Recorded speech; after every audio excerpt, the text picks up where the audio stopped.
ದತ್ತಚಿತ್ರದಲ್ಲಿ triangle A B C ಗೆ O ಕೇಂದ್ರವುಳ್ಳ ವೃತ್ತವು ಅಂತಸ್ಥವಾಗಿದೆ, ಆಗ ಬಿ ಸಿಯ ಉದ್ದವು. In the given figure triangle O is a centre of a circle which is inscribed then the length of the B C. ನೋಡಿ, ಇದನ್ನು solve ಮಾಡಬೇಕು ಅಂದರೆ ನಾವು ಒಂದು ಟಾಪಿಕ್ನ ತಲೆ ಇಟ್ಕೊಂಡಿರಬೇಕು. ಏನದು?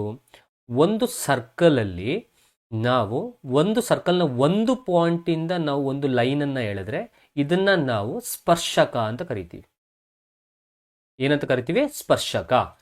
ಸ್ಪರ್ಶಕ ಅಂದರೆ ಕನ್ನಡ ಇಂಗ್ಲೀಷಲ್ಲಿ ಟ್ಯಾಂಜೆಂಟ್ ಅಂತ ಕರಿತೀವಿ. ಓಕೆ, ಟ್ಯಾಂಜೆಂಟ್ ಅಂತ ಕರಿತೀವಿ. ಇನ್ನೊಂದ್ಸಲ ಹೇಳ್ಬಿಡ್ತೀನಿ. ಒಂದು ಸರ್ಕಲ್ನಲ್ಲಿ, ಒಂದು ವೃತ್ತದಲ್ಲಿ ಒಂದು ಪಾಯಿಂಟಿಂದ ಟಚ್ ಆಗಿ ಹೋಗಿರೋ ಲೈನ್, ಆಯ್ತಾ? ಸೊ ನಮಗೆ ಒಂದು ಥೀರಮ್ ಏನು ಹೇಳುತ್ತೆ ಅಂತಂದ್ರೆ, ಒಂದು ಸರ್ಕಲ್ನಲ್ಲಿ, ಒಂದು ವೃತ್ತದಲ್ಲಿ ಎರಡು ಸ್ಪರ್ಶಕಗಳನ್ನ ಎಳೆದ್ರೆ, ಈ ರೀತಿ ಎಳೆದ್ರೆ ಈ ಎರಡು ಸ್ಪರ್ಶಕಗಳು ನೋಡಿ, ಇದು ಎ ಅಂತ ಬರ್ಕೊಳ್ತೀನಿ, ಇದು ಬಿ ಅಂತ ಬರ್ಕೊಳ್ತೀನಿ, ಇದು ಸಿ ಅಂತ ಬರ್ಕೊಳ್ತೀನಿ.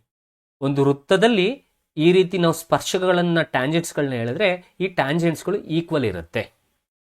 ಹೊರಗಿನ ಬಿಂದುವಿನಿಂದ ಅರ್ಥ ಮಾಡ್ಕೊಳ್ಳಿ, ನಾವು ಇದು ಬಿ ಅನ್ನುವಂಥದ್ದು ಹೊರಗಿನ ಬಿಂದು.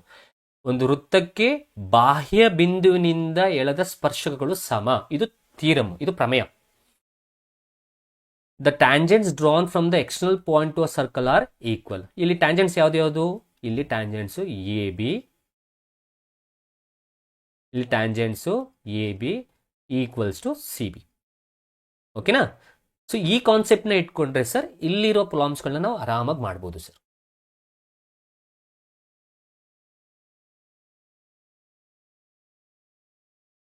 S, so B A equals to B C ಆಗುತ್ತೆ. ಸೊ ಈ ಕಾನ್ಸೆಪ್ಟ್ನ ಇಟ್ಕೊಂಡ್ರೆ ನಮಗೆ ಈ ಪ್ರಾಬ್ಲಮ್ಗಳನ್ನ ಸಾಲ್ವ್ ಮಾಡೋದಕ್ಕೆ ಸಾಧ್ಯ ಆಗುತ್ತೆ.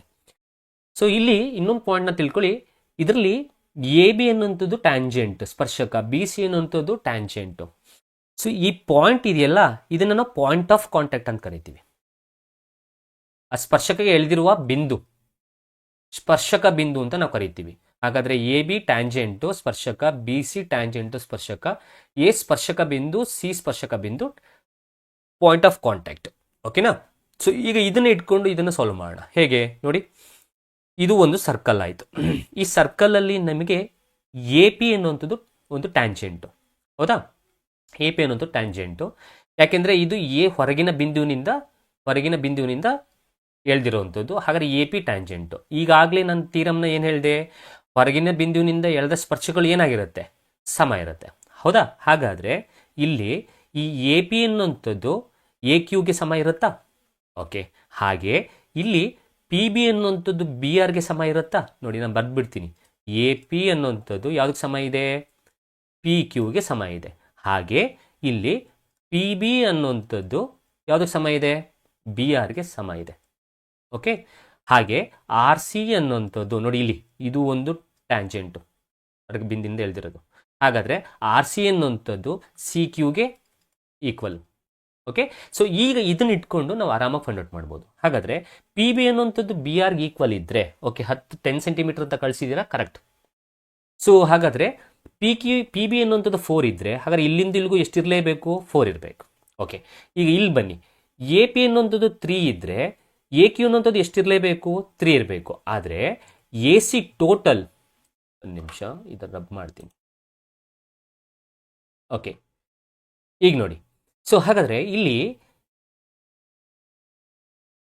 ಎ ಪಿ ಅನ್ನುವಂಥದ್ದು 3 ಇದೆ, ಹಾಗಾದ್ರೆ ಎ ಕ್ಯೂನು 3 ಆಗುತ್ತೆ. ಬಟ್ ಟೋಟಲ್ ಎಷ್ಟು ಕೊಟ್ಟಿದ್ದಾನೆ? ಟೋಟಲ್ 9 ಇದೆ. ಟೋಟಲ್ 9 ಇದ್ದರೂ ಇಲ್ಲಿ 3 ಇದ್ದರೆ, ಹಾಗಾದ್ರೆ ಈ ಕ್ಯೂ ಸಿ ಎಷ್ಟಾಗುತ್ತೆ? 9 - 3 ಮಾಡಿ 6 ಆಗುತ್ತೆ. ಓಕೆನಾ?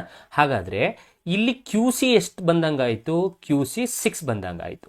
ಕ್ಯೂ ಸಿ 6 ಇದ್ದರೆ ಕ್ಯೂ ಸಿ ಮತ್ತು ಆರ್ ಸಿ ಈಕ್ವಲ್ ಅಲ್ವಾ? Q C R C equal ಇದ್ದರೆ, ಹಾಗಾದ್ರೆ ಇಲ್ಲಿ 6 ಇದ್ದರೆ ಇಲ್ಲೆಷ್ಟಾಯಿತು? 6 ಆಗಲೇಬೇಕು. ಹಾಗಾದ್ರೆ ಎಲ್ಲ ವ್ಯಾಲ್ಯೂ ಬಂತಲ್ಲ ನಮಗೆ. ಅವ್ರು ಕೇಳಿರೋದು ಬಿ ಸಿಯ ಉದ್ದ ಅಂತಂದರೆ ಇಲ್ಲಿಂದ ಇಲ್ಲಿಗೆ 4 ಇದೆ, ಇಲ್ಲಿಂದ ಇಲ್ಲಿಗೆ 6 ಇದೆ. ಟೋಟಲ್ ಎಷ್ಟಾಯಿತು? 10 ಆಯಿತು. 10 ಇರೋ ಆಪ್ಷನ್ ಯಾವುದು ಅಂದರೆ ಫಸ್ಟ್ ಆಪ್ಷನ್ ಅನ್ನೋದು.